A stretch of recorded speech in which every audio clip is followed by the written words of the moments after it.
Hello, good afternoon to you all. My name is Kpeme Scott and I am from Kpeme State, Insidatai to be precise. So I heard about the incident that took place here in Uyo, in a back road, of the girl that butchered the guy, like to bits and pieces. So I heard about it, I think a few days ago, but I really did not think much of it until yesterday. I was just scrolling through Facebook and I saw a comment on a post. I didn't even check the post out. I just saw a comment on a post that stated, even if it was a rape case, why would she kill the guy? So that drew my attention. It caught my attention and I went through the post and I saw the page and opened the page and I started reading through. And I was like, okay, wow. And this was the girl's side of the story that said the guy tried to rape her. And I was like, okay, let me see the girl's photo and the guy's photo. As God will have it, it turns out that this was the guy that raped me in 2017, July 17th to be precise, in Etinan local government. So yes, let's get straight into it. My family and I came back to Kpeme in 2012. I grew up in Maiduguri to be precise. So due to the security insurgency and all that, we came back to Kpeme State. So my dad was transferred to Etinan and we moved to Etinan to be with him. I celebrated my 18th birthday on May 11th and this incident happened in July. I was on my way out on a bike. This guy trailed me on the bike and came to me. He stopped the bike that I was on. He got the number. This person I'm talking about, let me just try to be very precise with you guys. This is the guy that was butchered to death now that I am talking about. This guy is actually a rapist and a killer. Yes, I said it. He's not just a rapist. He's a serial rapist. So this guy met me. He spoke to me. He sounded so sound. Yes. The same thing the girl said. The same thing, the exact way. That is how it is. Yes. The guy sounded so sound. He was like, okay, since you're in a haste, just give me your number. When you come back, we'll get to see and talk. And me too, I was in a haste. I was like, I better just give him the number. It's not like I'm going to pick up his call or something. Do you know that on my way back home, when I was on the exact spot that he met me to get my number, my phone rang and I picked up. And he was like, okay, where are you? I told him, okay, I am where he saw me. And by this time, this was already around 6:30 in the evening. In Etinan, you know that by 6 o'clock, everybody is already on their way home. Everybody is already inside their houses and it is already late and almost dark. So, he told me to stop by a particular filling station. I will be giving details. This particular filling station is called Ngozi Filling Station and it is in Etinan. I stopped by the filling station and stood beside it. And he came and met me.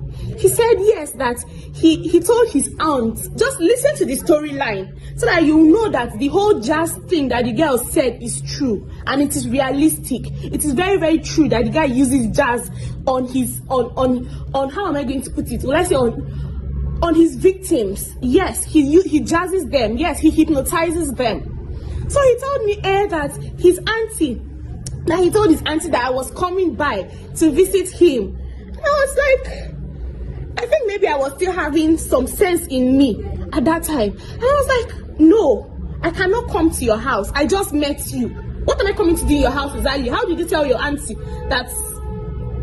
So this guy kept on convincing me. We stood on that same spot. He convinced me and convinced me. So at the time I was like, okay, let me just waste my own time. Let me go with this guy. The road he entered, I said, taking me through, was a bush track. Yes. This road was a bush track. He took me through that road. In my mind, I was like, what are we doing here exactly? By the time we got into the compound, into the house was like a deserted place. So I got into the house.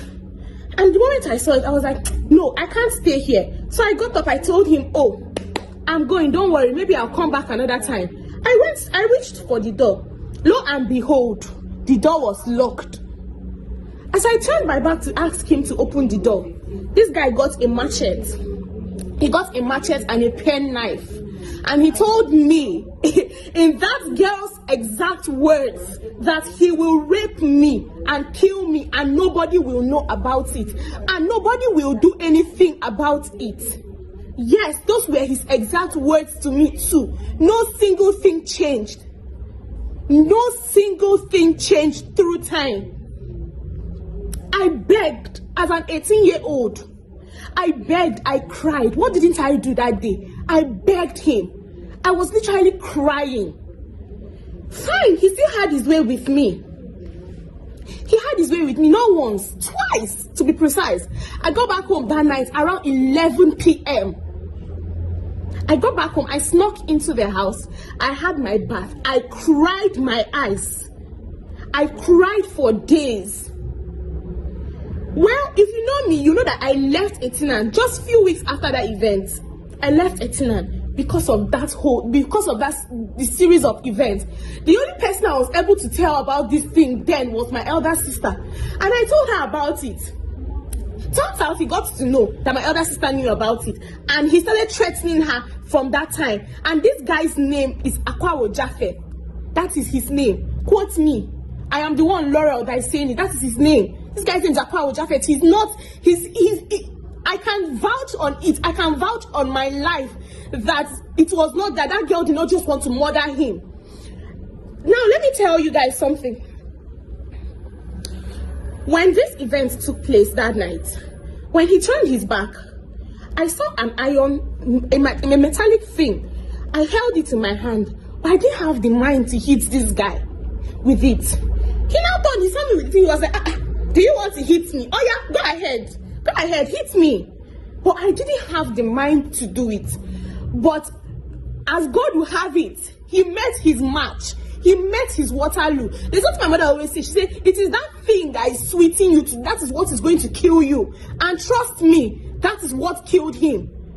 See, if you've had an experience with that guy, if that guy has had anything to do with you that was not based on consent in the past, see, this is the right time to talk and speak up. Yes, this is the right time to talk and speak up, because I know our own Akwa Ibom state government, this thing in the long run, that girl she will go to jail, because they will not think it is. We all know our very Nigerian government. We know our policies. There is nothing like self-defense to us.